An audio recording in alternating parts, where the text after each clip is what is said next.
नमस्कार दोस्तों, टीचिंग भी शिवम में आप सभी का हार्दिक स्वागत है। मंजिल उन्हीं को मिलती है जिनके सपनों में जान होती है। अरे पंख से कुछ नहीं होता, हौसलों से उड़ान होती है। आइए देखते हैं गणित पेडागोजी के अति महत्वपूर्ण प्रश्नों की श्रृंखला सीटेट एग्जाम के लिए। आइए पहला, प्राथमिक स्तर पर गणित की आकृतियां कौन कौन सी हैं? तो प्रतिरूप या पैटर्न है, समिति है, चौपड़ या टाइलिंग है। चौपड़ कहें या टाइलिंग कहें, प्रतिरूप कहें या पैटर्न। अब प्राथमिक स्तर पर जो गणित की आकृतियां हैं, इनसे क्या होता है? तो इनसे बच्चे की रचनात्मकता और सृजनात्मकता बढ़ती है। तो ये था गणित की आकृतियां। अगला है, गणितीय अवधारणा का विकास अनुक्रम क्या है? यानी गणित की जो कॉन्सेप्ट है उसके विकास का अनुक्रम क्या है? तो सर्वप्रथम आप क्या करेंगे? अनुभव प्रदान करना। अगला है, फिर भाषा के माध्यम से उसको समझाएंगे, फिर चित्र बनाना सिखाएंगे, फिर प्रतीकात्मक प्रतिनिधि चित्रों का प्रयोग करेंगे। तो अनुभव प्रदान करना, भाषा के माध्यम से समझाना, चित्र बनाना और प्रतीकात्मक प्रतिनिधित्व का प्रयोग करना। आइए अगला देखते हैं। अगला है तीसरा क्वेश्चन, गणित गणित क्या है? तो गणित हर कोई सीख सकता है। बिल्कुल ठीक बात है। गणित की प्रकृति तार्किक होती है। गणित को जीवन से जोड़ते हुए पढ़ाना चाहिए जो वास्तविक जीवन में काम आए। गणित एक अमूर्त विज्ञान है। तो गणित क्या है? एक अमूर्त विज्ञान है। गणित संकीर्ण उद्देश्यों को पूरा करता है। तो गणित क्या करता है? संकीर्ण उद्देश्यों को पूरा करता है। गणितीय क्वेश्चन नंबर 4 क्या कहता है कि गणितीय भाषा का क्रम क्या है? तो गणितीय भाषा का क्रम जो है वो है, पहले रोजमर्रा की भाषा, यानी कि जो बच्चे की रोजमर्रा की भाषा है उसमें उसको सिखाया जाए। अगली है गणितीय समस्या समाधान की भाषा, फिर है गणितीयकरण स्थिति की भाषा, फिर है प्रतीकात्मक भाषा। ये भी आपको क्रम याद रखना है। आइए अगला क्वेश्चन है, एक बच्चा क्वेश्चन नंबर 5 कहता है 253 को 2053 लिखता है। तो क्या बच्चे के अंदर कौन सी कमी है? तो बच्चे के अंदर जो कमी है वो स्थानीय मान की समझ का अभाव है। और फिर बच्चे को कैसे हम समझाएं? तो मूर्त पदार्थ से बच्चे को समझाएंगे। क्वेश्चन नंबर 6 है, गणितीय विचार का क्रम क्या है?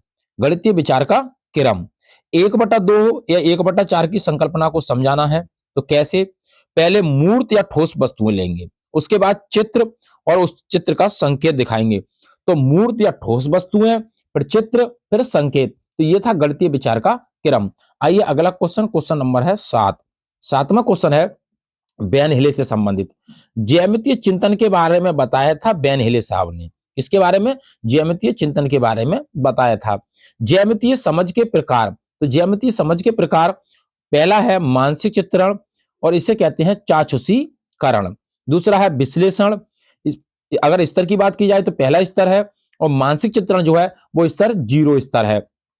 अनौपचारिक निगमन की बात की जाए तो स्तर दूसरा हो जाएगा। औपचारिक निगमन का जो प्रकार है इसका स्तर हो जाएगा तीसरा, और दृढ़ता की बात करें तो स्तर हो जाएगा चौथा। तो इस प्रकार से जो ज्यामितीय समझ के जो प्रकार बताए थे वो प्रकार कितने हैं? तो 5 हैं। अगर स्तर की बात पूछे तो 4 हैं, क्योंकि पहला जो स्तर है मानसिक चित्रण का जो प्रकार है उसका स्तर 0 लिया है। क्या लिया है? 0। आइए एक एक को डिटेल से समझते हैं। पहला मानसिक चित्रण 0 स्तर, यानी कि 0 लेवल। इसमें क्या होता है?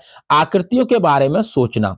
बच्चा इसमें आकृतियों के बारे में सोचता है, जो आकृतियां होती हैं उनके बारे में सोचने लगता है, वर्गीकरण करने लगता है, देखकर पहचानने लगता है। 0 स्तर पर बच्चा जब होता है, वर्ग, आयत, त्रिभुज, गोला के समूह में आकृति पहचानने लगता है। दूसरा है विश्लेषण। स्तर की बात करें तो पहला स्तर है आकृतियों के गुण समझने लगता है। यह आकृतियों में कौन कौन सी गुण है, गुणों के बारे में बच्चा समझने लगता है। आकृति कोणों में संबंध बताने लगता है बच्चा, आकृति और कोणों में संबंध बताने लगता है। स्तर कौन सा? पहला स्तर। अगर पूछे आपसे प्रकार तो विश्लेषण प्रकार। अगला है तीसरा प्रकार, तीसरा है अनौपचारिक निगमन। स्तर की बात पूछे तो दूसरा स्तर है। आकृतियों के बीच संबंध बताने लगता है बच्चा, आकृतियों के बीच संबंध, भुजाओं, ऊंचाई और चौड़ाई और लंबाई, इनका भी बच्चे को ज्ञान हो जाता है। आइए अगला देखते हैं। चौथा प्रकार है औपचारिक निगमन। औपचारिक निगमन स्तर की अगर बात की जाए तो स्तर इनका जो है वो तीसरा स्तर। आकृतियों के बीच संबंध बताने लगता है और उनको सिद्ध करने लगता है इस अवस्था के अंदर। अगला है निर्णय प्रमेय सिद्ध करने लगता है बच्चा औपचारिक निगमन के अंदर। अगला है पांचवा, पांचवा प्रकार है दृढ़ता, दृढ़ता। और स्तर की बात करें तो चौथा स्तर है, बच्चा इसमें क्या कौन से स्तर तक पहुंच जाता है, क्या करने लगता है, तो बच्चा अमूर्त चिंतन करने लगता है, बिना देखे चित्रों को बना लेता है। तो ये था बेन हिले से संबंधित एक प्रश्न सीटेट के एग्जाम में अवश्य पूछेगा, बेन हिले से। आइए अगला क्वेश्चन है, आकृतियों की बात करें तो 2D आकृति, 2D आकृति कौन सी होती है, जैसे आयत है, वर्ग है, आयत है, वर्ग है, 2D आकृतियां कहलाती हैं। इनकी दो भुजाएं हों, क्षेत्रफल, गुणनखंड और परिमाप होता है। 2D आकृतियों में क्या होता है, क्षेत्रफल, गुणनखंड और परिमाप होता है, लेकिन आयतन नहीं होता, आयतन नहीं होता है। लंबाई और चौड़ाई होती है, लंबाई और चौड़ाई होती है, ऊंचाई नहीं होती। अगला है क्वेश्चन नंबर 9, घन घनाभ, घन घनाभ कैसी हैं, तो ये 3D आकृतियां हैं। घन घनाभ कैसी हैं, 3D आकृतियां, यानी कि जिसकी तीन विमाएं हों, तीन भुजाएं हो, तीन विमाएं हों। आयतन होता है, इसमें आयतन होता है 3D वालियों में, जैसे लंबाई हो, चौड़ाई है, ऊंचाई, इनमें होता है। अब अगर हम बात करें 3D आकृतियों के कुछ उदाहरण हैं, जैसे नमूने, कठपुतली, मॉडल या बोतल, तो ये कैसे हैं, 3D आकृतियों के उदाहरण हैं। आइए अगला क्वेश्चन है, क्वेश्चन नंबर है 10, गणित में प्रश्न हल करने का कौशल है। तो गणित में अगर प्रश्न को हल करेंगे तो क्या करेंगे, सर्वप्रथम तो सर्वप्रथम विवेचन करेंगे, फिर उस चर का प्रयोग करेंगे जो चर राशि है, फिर उसका प्रतिरूप दिखाएंगे, यानी प्रतिरूप देखना। तो विवेचन करना, चर का प्रयोग करना, प्रतिरूप देखना। अगला क्वेश्चन नंबर 11 है, प्राथमिक स्तर पर लंबाई मापना।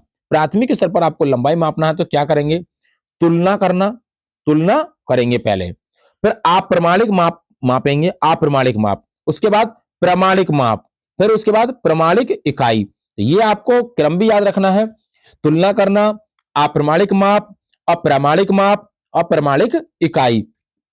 भार के संरक्षण की समझ, यानी कि भार के संरक्षण की समझ पहले आती है, आयतन के समझ की आयतन संरक्षण की समझ बाद में आती है।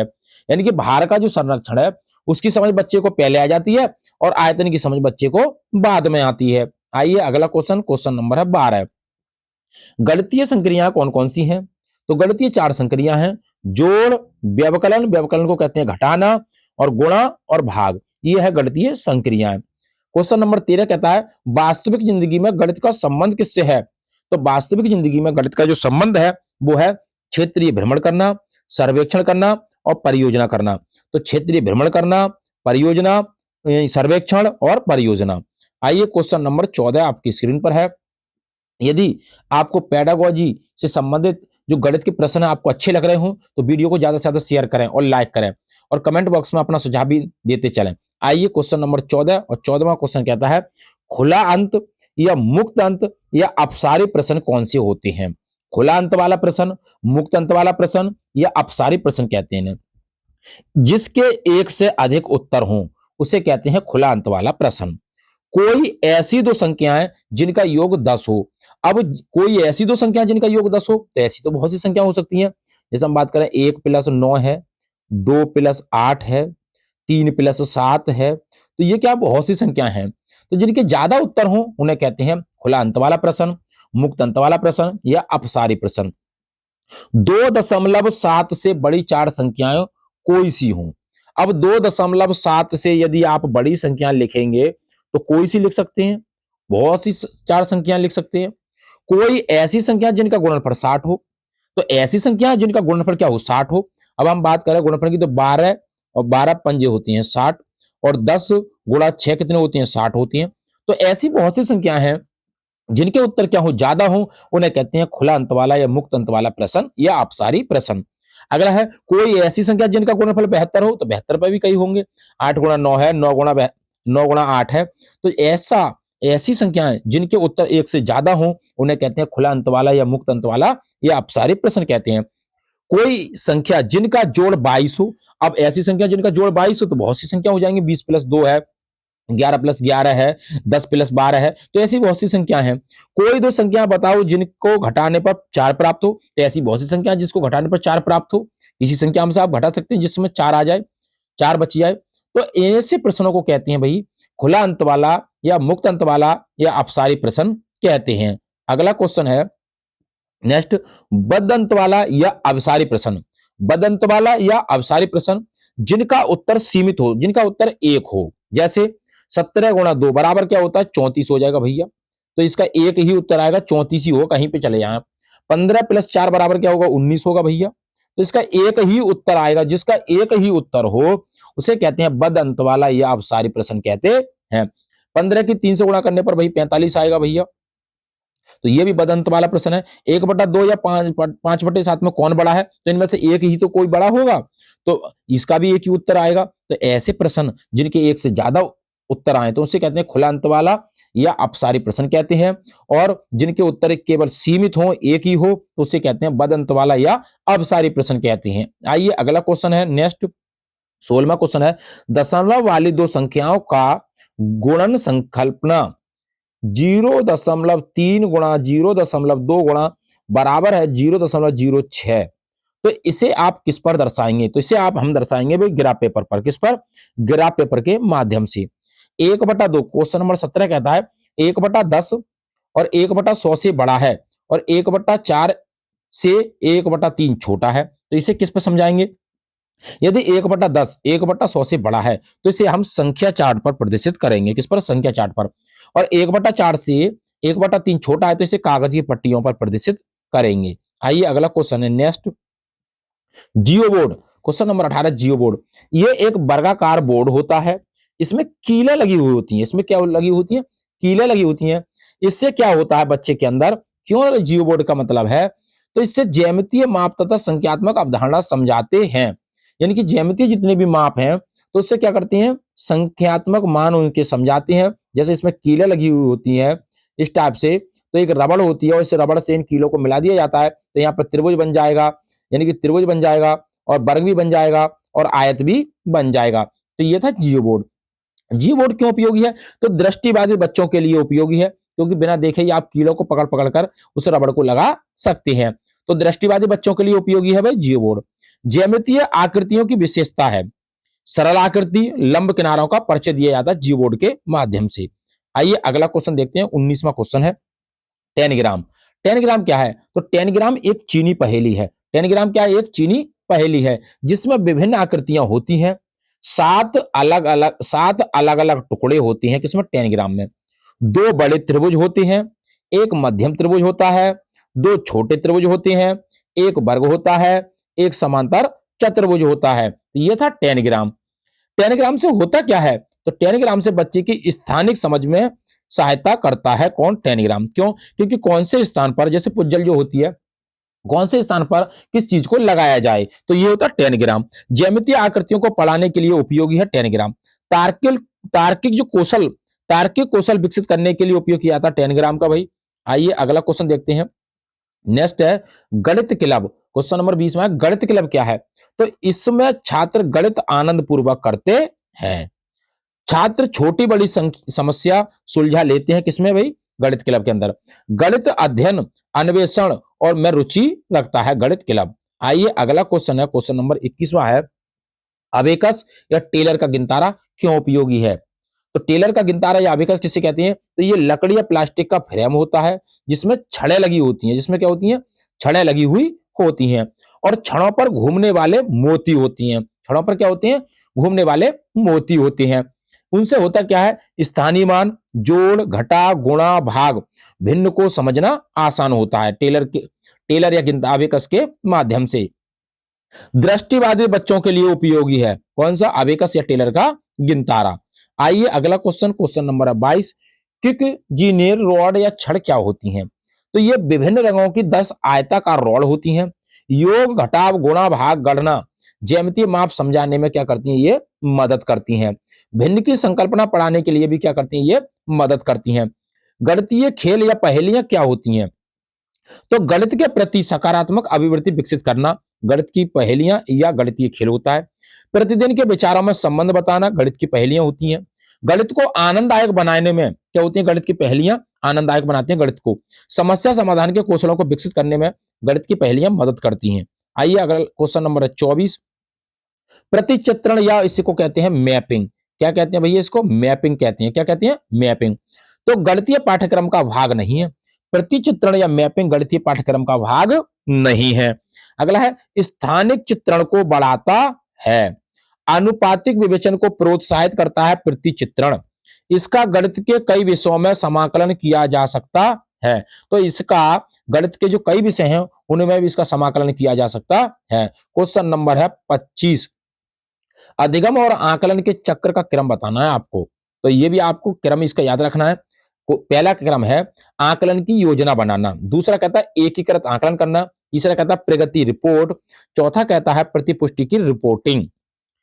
26वां क्वेश्चन है निदानात्मक परीक्षण। तो निदानात्मक परीक्षण क्या होता है? रिक्तियों को जानना या कमियों को पहचानना, कि किस बच्चे के अंदर कौन सी कमी है उसको जानना क्या कहलाता है? निदानात्मक परीक्षण कहलाता है।